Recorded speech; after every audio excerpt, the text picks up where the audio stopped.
Today, Tulsi Gabbard leaves the Democrat Party. We get an exclusive on Dallas County Judge Clay Jenkins' sordid past, and the LA City Council president resigns over racist remarks. We've got all of that and more coming up, and it all starts right now.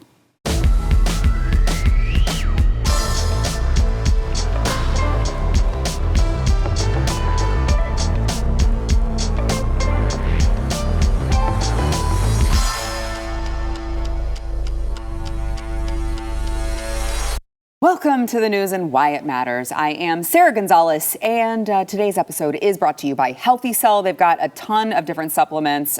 They've got multivitamin. They've got stuff to help with sleep, focus, whatever you need. My family uses them exclusively. You got to go to healthycell.com/news. Use code news for 20% off of your first order over at healthycell.com/news. I am joined today by Jaco, Booyens, BlazeTV contributor and host of The Bottom Line.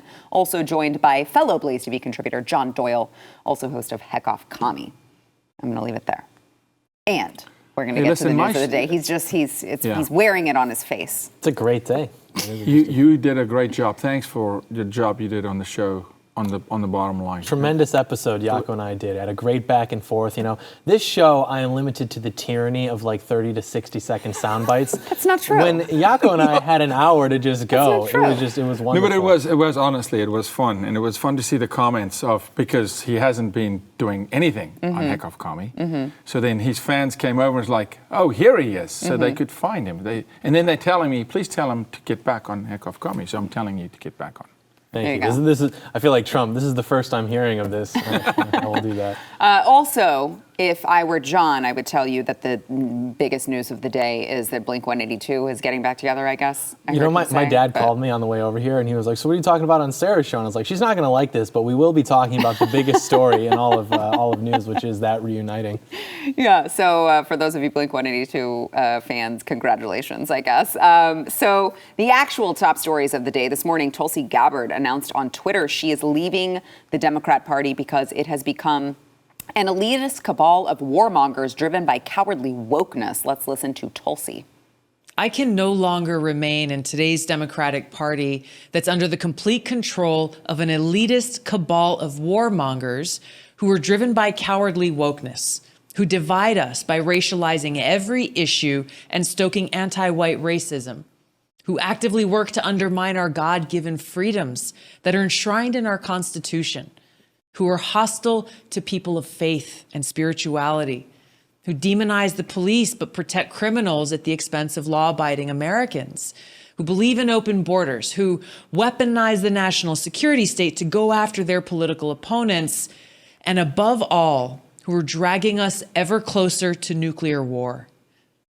Now, I believe in a government that's of the people, by the people, and for the people.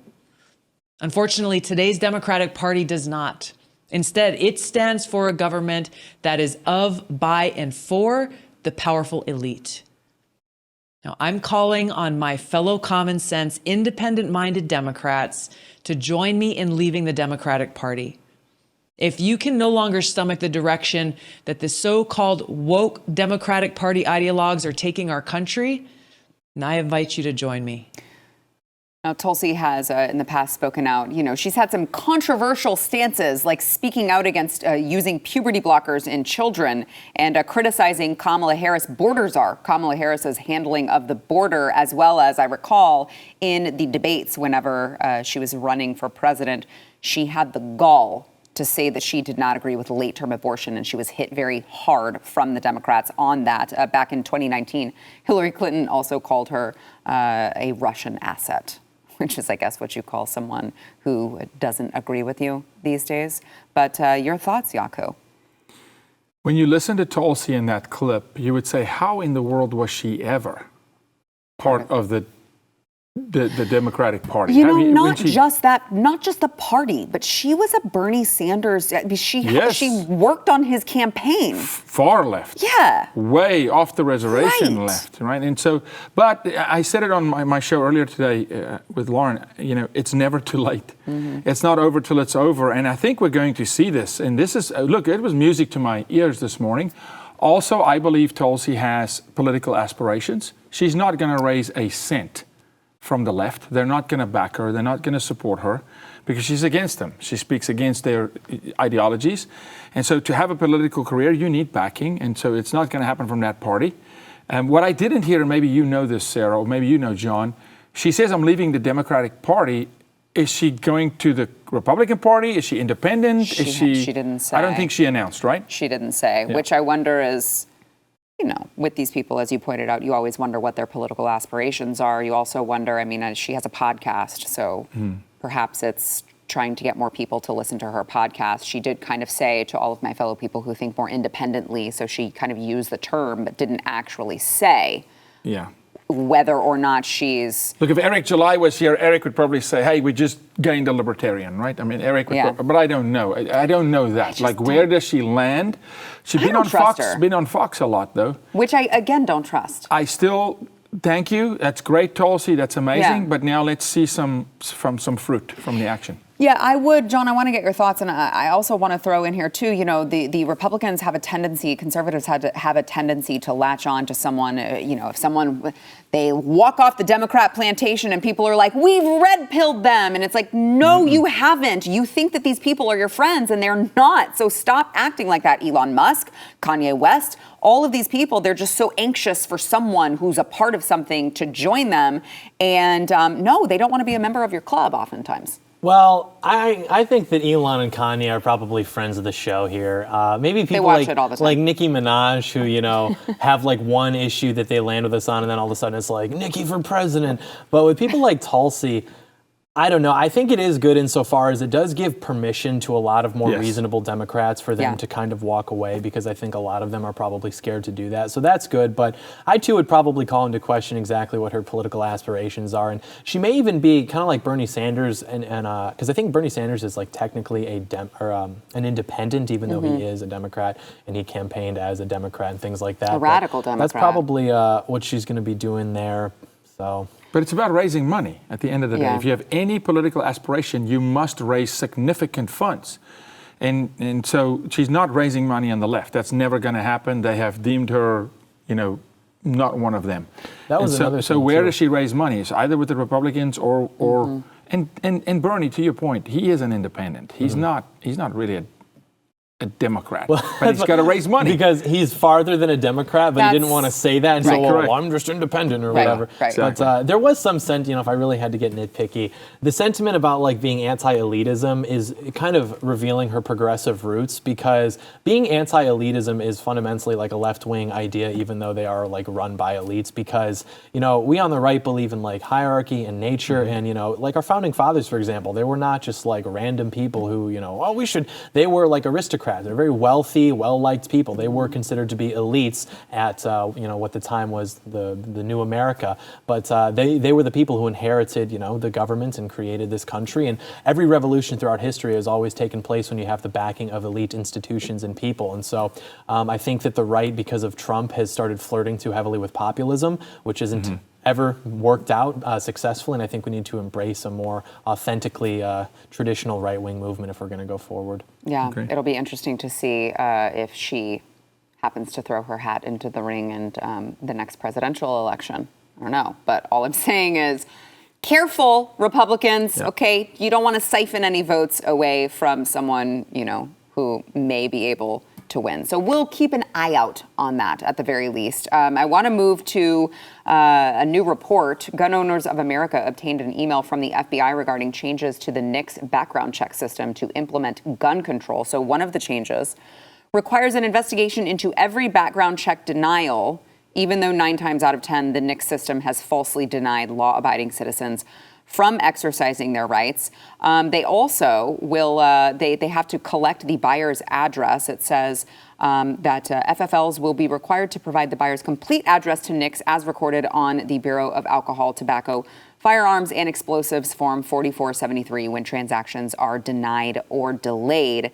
And the address information will be required before the status can be provided or retrieved by the NICS contracted call center or NICS e-check. Now, this is, for those of you who are not familiar with the form, this is a pretty significant change to the system, because before the passage of the NICS Denial Notification Act, dealers were only required to provide the state of the residence of the customer. Now they have to provide the full address before they can, check in the event of a delay or a denial. What say you, gentlemen?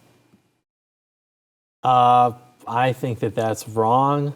I like John was guns. not prepared to go first. I tossed it to him on purpose. He did. He's keeping you on your toes, John. Yeah, it's true. I mean, guns are great, and looking at who's owning guns is bad. I don't, Well, look, you have the FBI showing up at random people's homes, trying to bully them into handing over their weapons, providing information that they shouldn't have to provide. Now they're trying to get full addresses of people who are purchasing more weapons. It's clear, isn't it, what they're doing? They're doing it to the pro-life people. It's overreach. Massive overreach. It's a bad sign of more to come. And I know you hate it when I do this, I'm sorry. What? But we have 2 years left. Okay, under this insane administration. Yeah. And may I say that it's a bad sign of things to come. Look, if you can't just go after the Second Amendment and just remove guns, then you chip away at it and you incrementally take a little piece. And unfortunately, as conservatives, we don't have a problem forfeiting an inch. We don't want to give up a yard. And then we don't know that inches make yards and make miles. And so for me, this is bad. It's more grab, more data. It's the same thing right now with biotech coming into schools, getting all your children's data, all their medical data that now the state is going to safely guard so they can help you protect your child. No, this is not.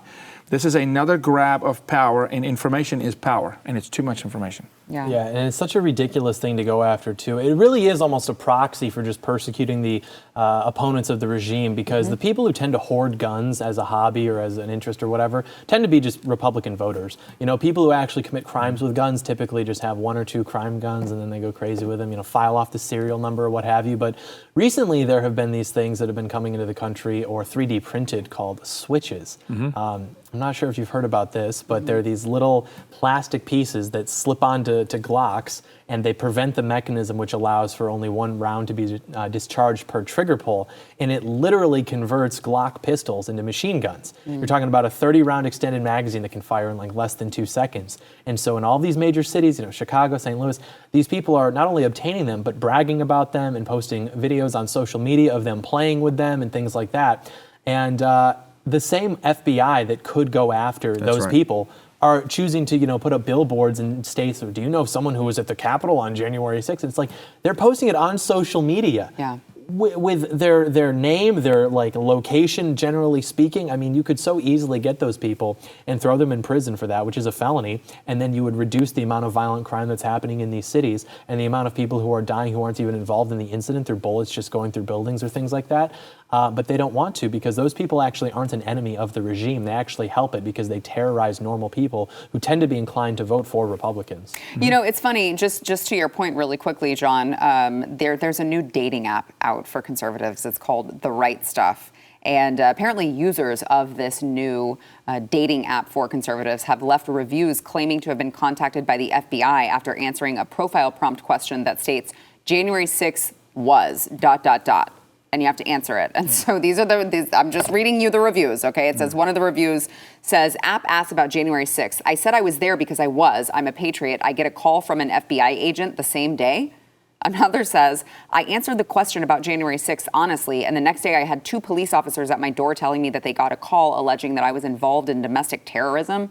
Another, I have a friend who worked as a coder on this app, and he showed me proof that the FBI added backdoor access.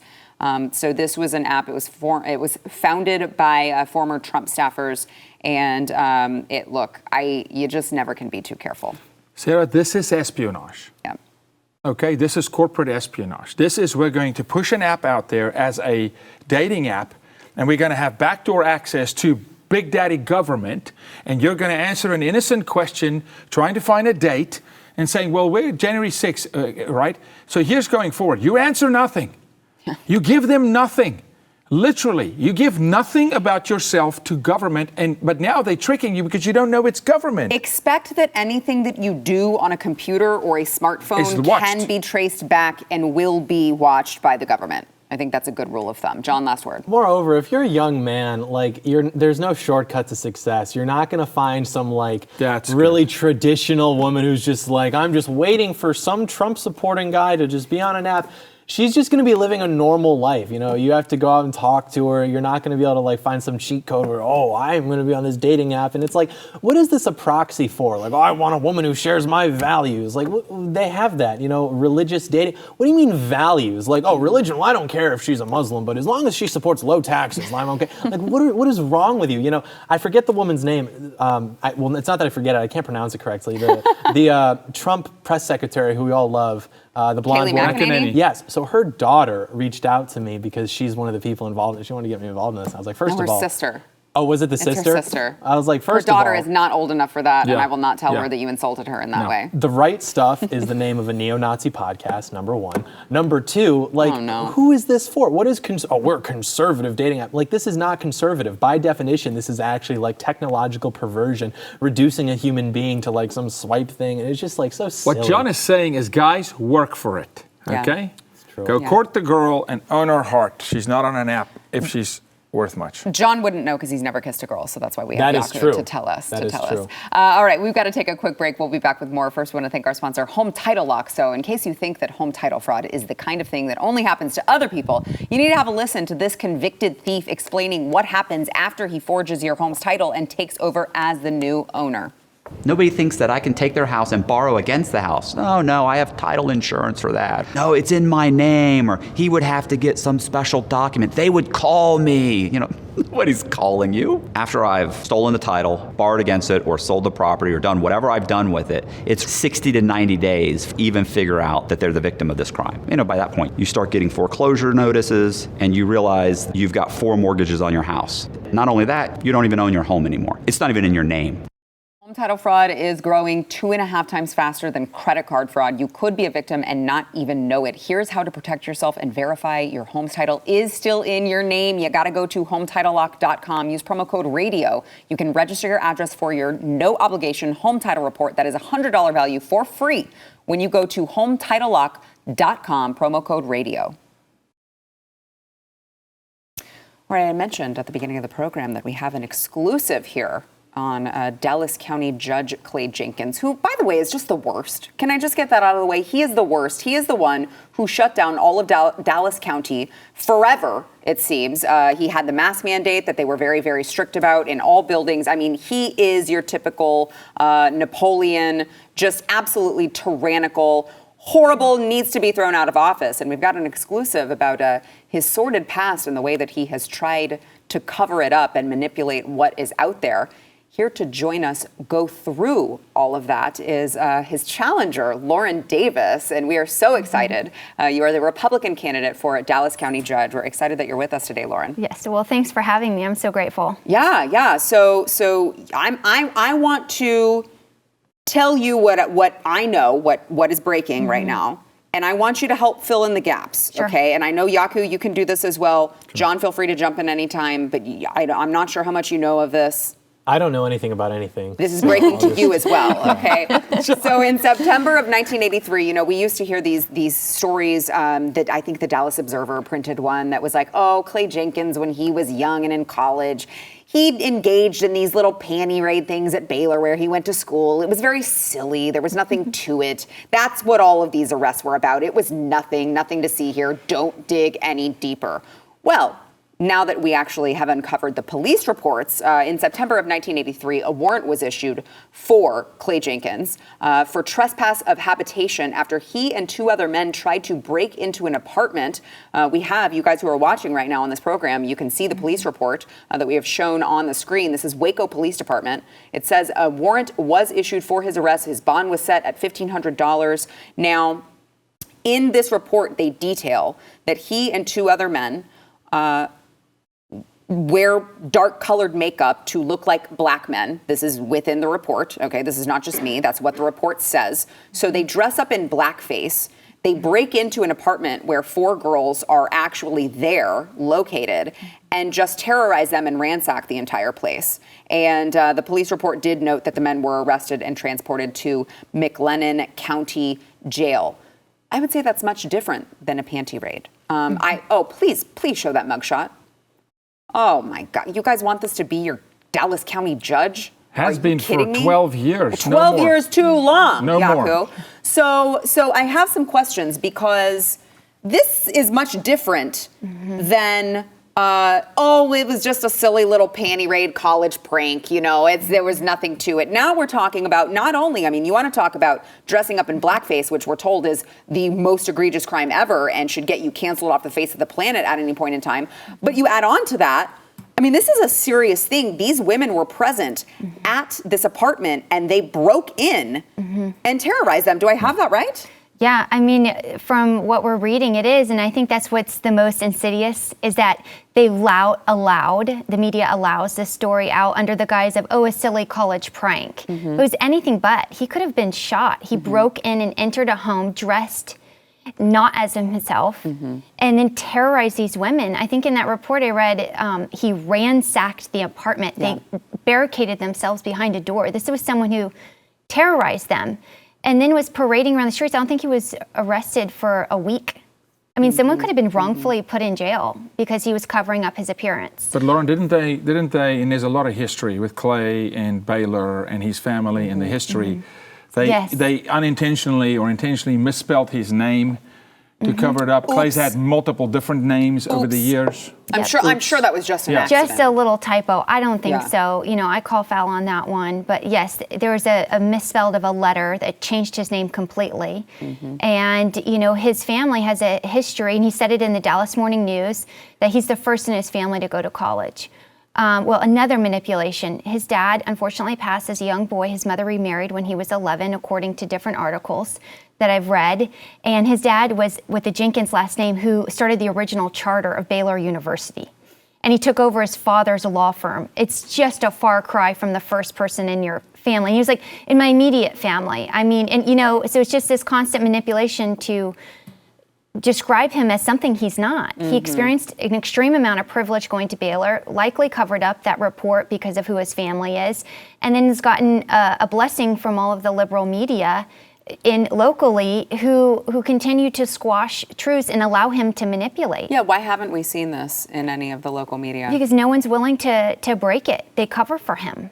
All of them. Dallas Morning News. They have this Texas information. Tribune. They have New the York information, Times, right? They have the information because Clay Jenkins called Dallas Morning News to tattle on me. I call it tattle. Said my mailers were a bunch of lies, that he advocated for defunding the police and that he supported Biden's inflation. So I got the opportunity to talk to Dallas Morning News and discuss all of his manipulation of lies and truths and all these things. And I said, here's another example. Right. But Clay's the guy from the White House tweeting out how he's working on the new policy, on the Biden policies and inflation policies. The guy, look, they always self-incriminate. These guys, they can't help themselves. Yes. But for me, what this says for me is, historically, when I look at Jenkins in Dallas and how soft he is, Sarah, on crimes against children and pedophilia and teachers in the Dallas ISD system, and they cover up and they funnel cases to a single law firm and they control the whole situation. This is a guy that's been in the office for 12 years. And when the Dallas PD Association endorsed you, not my words, their words, they said, Jenkins is soft on crime, and it's time for us to get tough on crime in Dallas County. And so for that... That's huge. So his history shows me that there's lies and manipulation, running around as blackface, which, look, John Gruden got canceled for saying some words in the locker room, okay? Right. Can't coach in the NFL, right? How many people have been canceled for racist remarks over the last, 2 years, if you were borderline conservative? But this guy is protected. Right? He's protected by the news media. And so thank you, as Blaze, for actually bringing truth out. So just really quickly, because I think your story is very, very fascinating, Lauren. So what made you want to run against Clay Jenkins in Dallas County? Yeah, because his policies in government just affected my life so completely. They've shut down my business. And a lot of people don't know, for 3 days during COVID, he was trying to find business owners. We own a barbershop business called the Gents Place. He tried to fine us $1,000 per person not wearing a mask if our employees wouldn't enforce the mask policy. And he got his hand slapped for it. He is the tyrant of all tyrants and he's the head of the snake. He is what is suffocating Dallas County, and shut down my business, then tried to force masking my children in Dallas ISD, and we fought back. My son survived 3 open heart surgeries. He's not wearing a mask. We're not doing medical mandates. And it just affected my life in a way that I couldn't return to the kitchen table and tell my kids everything's going to be okay. Can't. I cannot do that because my son has upcoming surgeries. I'd like to stay in business. I'd like to continue to put food on the table, and government came and sat down, and they weren't invited. Yeah. They were not invited. And so I can't think of anything better to do with my life than to turn it completely upside down, which we have. I've never run for anything. I don't think I never ran for student council. I think maybe I made a go at it just to put it on the resume to get in college at one point. Yeah. But I just can't think of anything better to do. I listened to Glenn Beck some, I certainly listened to you, and that's how I found Jaco. And he said, take a stand. And I took that to heart.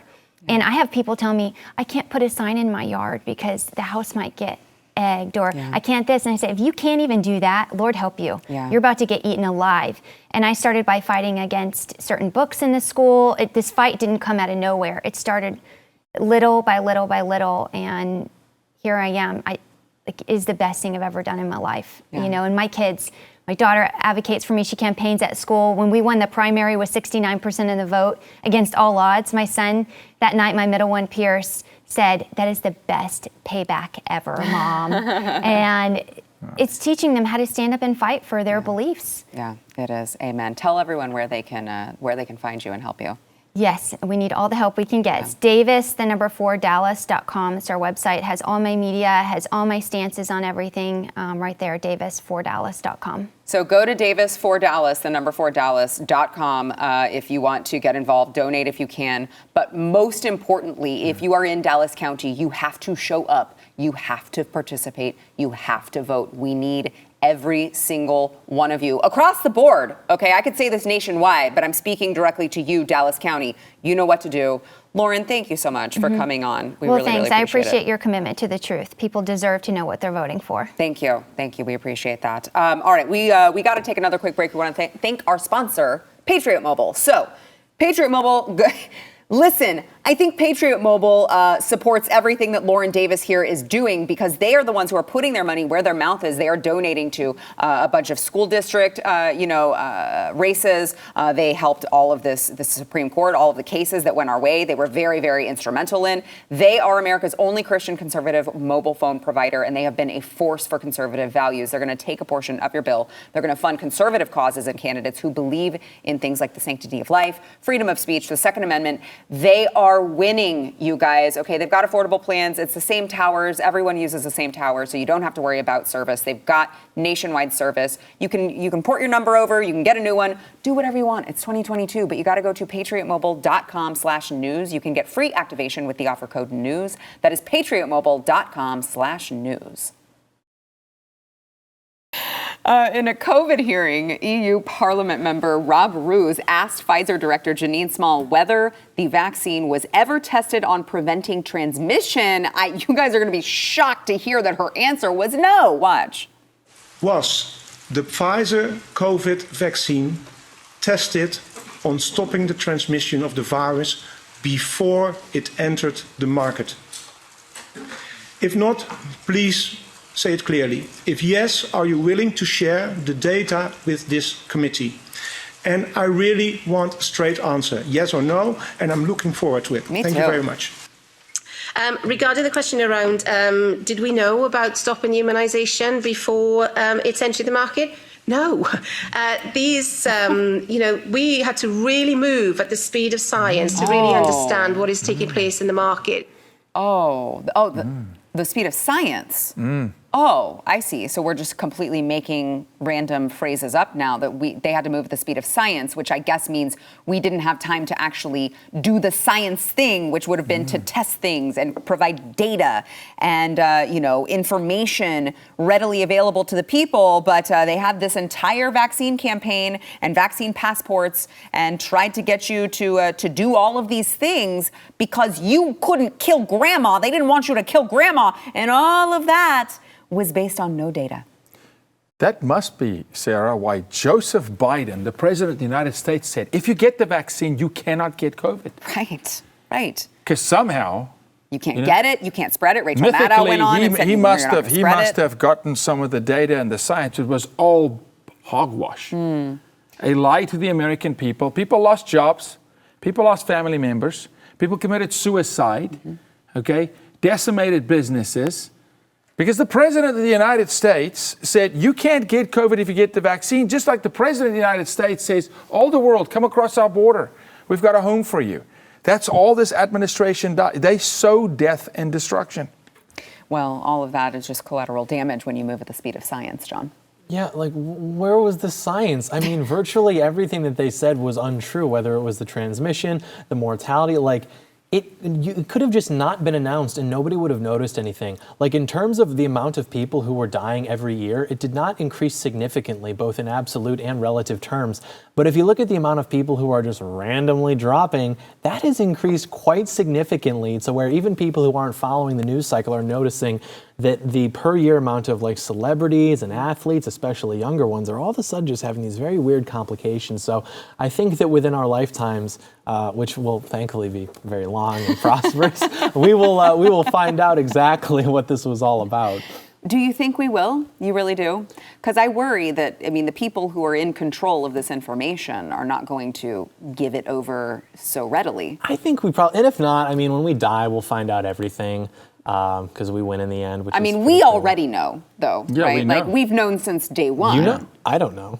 I've got theories, but like I don't know. I mean, I don't know about the vaccine. Yeah, come on. Well, about like what it was all for. I mean, you'll look at like, I know. the economy shrunk by this amount and billionaires increased wealth by this amount. So I could theorize, but I don't know. Mm-hmm. So I hope I know someday. John, you know more than they knew. Thank you. Well, that does make me feel better. Let me put it this way. You know more than they knew, and they forced it upon the globe, right? It's one of the things that pains me from the previous administration is that we bought into this fast-track vaccine program. In completely unrelated news, has nothing to do with any of what we were just talking about, the Bill and Melinda Gates Foundation recently pledged $1.27 billion in funding towards achieving the UN Sustainable Development Goals. This is $200 million that is allocated towards expanding digital public infrastructure that encompasses tools such as interoperable payment systems, digital ID, data sharing systems, and civil registry databases. So you love how digital ID is just kind of snuck in there in a big sentence with several different other things, hoping that you won't see it. I would just like to point out an example of digital IDs is China's social credit system, where it's just their citizens that are being surveilled in everyday life and punished if a citizen missteps with what the government actually thinks they should be doing. But that's completely unrelated. I wouldn't be the one to talk about any sort of great reset or anything like that, because as we know, YouTube, don't we know that's just a conspiracy theory and it's not going on at all. Yeah, wink, wink. Look, this is why Dallas, we had a Dallas County conversation before. This is why Dallas County is so important. Dallas is becoming the biotech hub of the United States. Part of that money from Gates, Bill and Melinda, it's coming into Dallas, funding biotech, which is digital manipulation of DNA of children. They want your children's data in the school system. Ultimately, this is about control. And so we should sit up straight and really pay attention to where they're spending their money. Because if Gates is moving with money somewhere, it's not to help humanity. I can tell you that much. You don't think buying up all the farmland is to help humanity? No. John. It recalls, remember the thing we had about Bill Gates on, I think, a show last week? Like, maybe when this is all said and done, we can just be like drinking mojitos with Bill Gates in Cancun, and he'll be like, you get why we had to reduce the population. I'll be like, dude, honestly, like, I can see it. But I don't know, people think that like the digital currency thing couldn't happen here, but what's the difference between what we have now and like some sort of digital currency or social credit system? I mean, when's the last time like most people have actually purchased something with cash? Typically, if you go to buy a coffee or something, they'll have their card or they'll have their phone, and then they fill out the transaction on the iPad, and it's just numbers moving around on screen. Well, what helped solidify that was, of course, COVID, where they had to do contact-free transactions, and you weren't allowed to use cash. It fast-tracked it. Yeah. So most of people's perception nowadays of money is just numbers moving around on screens because everything is paid for online. Most people don't even use checkbooks anymore. And then also the money that we have in general is not even real. I mean, every dollar that we have is based on a debt transaction, and so there's nothing backing it. And so I think it's completely possible, and a lot of people are, I think, underestimating how plausible it is in terms of how quickly we're going to see it. I couldn't agree more. All right.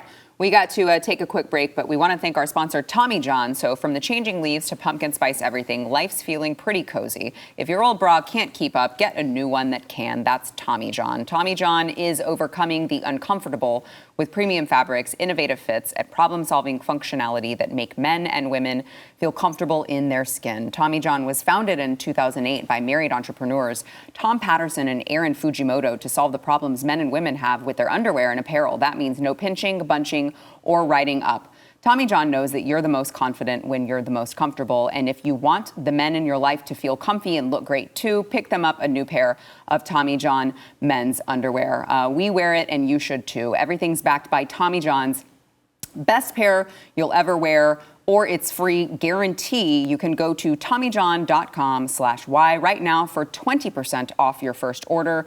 That is 20% off at TommyJohn.com/Y, TommyJohn.com/Y. See site for details. LA City Council President Nury Martinez recently resigned over leaked audio where she made several really racist statements. Here is part of this leaked audio in which Martinez said another council member's adopted black son. She made a comment that meant he looks like a little monkey in another language. And she also said that they're trying to raise him white and that he needs a beatdown. Watch. It's like the oddest thing. It's like black and brown on this float. And then there's this white guy with this little black kid who's misbehaved. Este niño has they're not doing, the kid is bouncing off the effing walls on the float, practically tipping it over. There's nothing you can do to control him. Parece changuito. And I'm just like, oh my God, I'm over here trying to parent this kid. And they're raising him like a little white kid, which I was like, this kid needs a beat down. Like, let me take him around the corner and then I'll bring him back. Yeah. ¿Sí me entiendes? Ven para acá. It's a pinch. Yeah. But he said changuito. Okay. While serving on city council, she was a BLM supporter. On Juneteenth in 2020, she tweeted, "On this Juneteenth, the world has been awoken to the fact that Black Americans still face racism, discrimination, and social injustices.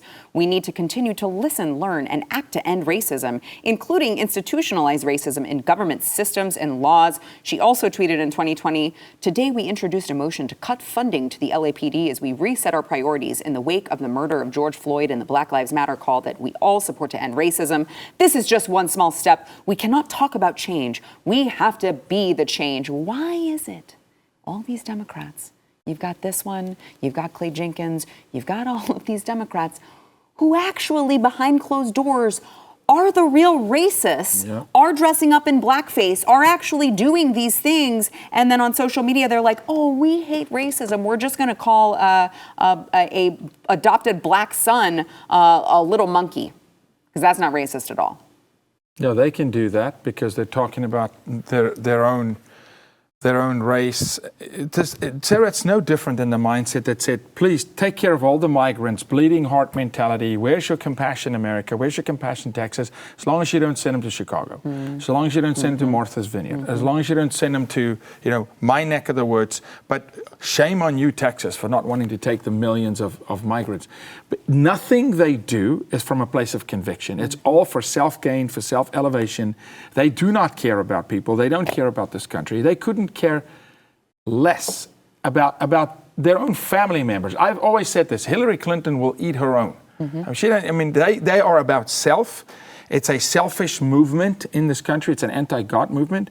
And it comes out, it always comes out. It's just a shame that the Blaze is the only news outlet that will cover it. No one else will cover this stuff. They don't have the chutzpah to cover it. But if you just dig a little bit, you'll find that those who talk about race first are actually the racist behind the scenes. John?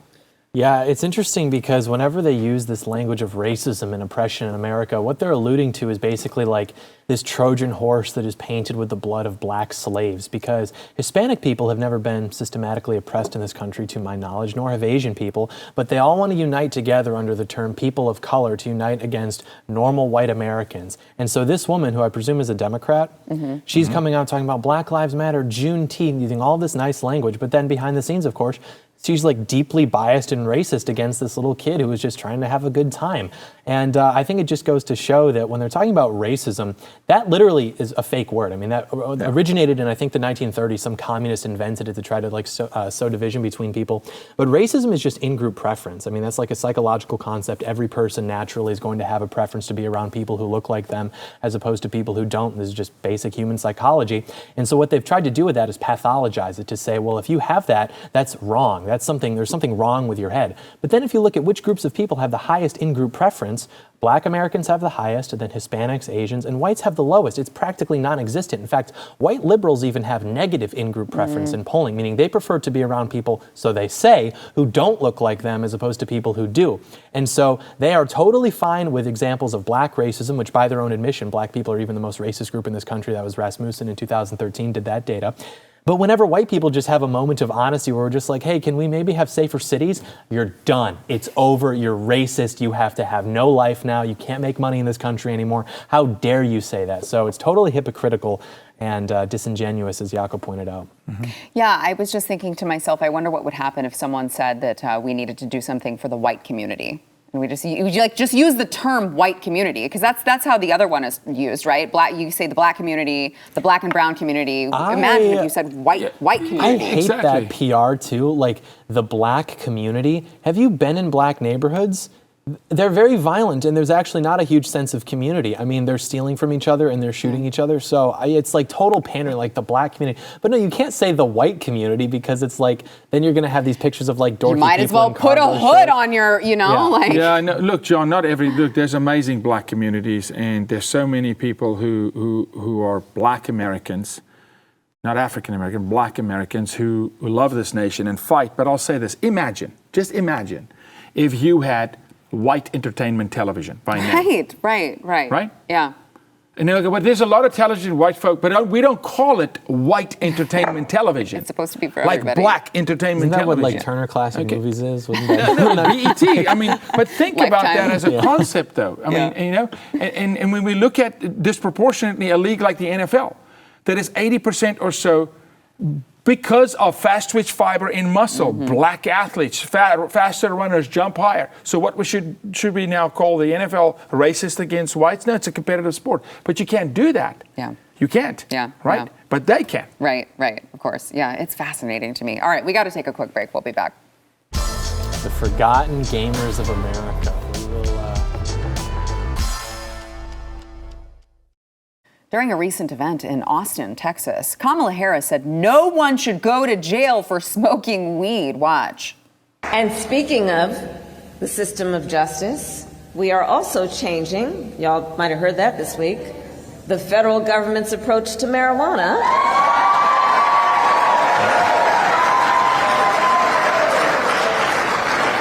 Because the bottom line there is nobody should have to go to jail for smoking weed. That must be why she put them in jail for smoking weed when she was a prosecutor. 1,974 people, while she was Attorney General of California, were convicted for hashish and marijuana itself. She was one of the toughest. When she was in California. But, now the tides have turned and it's not politically advantageous for her to say that. So she has to say now nobody should go to jail for smoking weed. That's right. And nor can you, as the president or vice president, change federal law. Which, by the way, John, I'll give you last word, but there's practically no one who is actually imprisoned federally for this. It's all violent criminals who have taken plea deals. Right. So we need to be tough on crime. Republicans are like, oh, Biden was the one who was tough on crime. That's good. We need to be tough on crime. People are dying. Yeah. All right, gentlemen, thank you for joining me. Jaco Booyens, host of The Bottom Line. John Doyle, heck off commie. We'll see you guys tomorrow.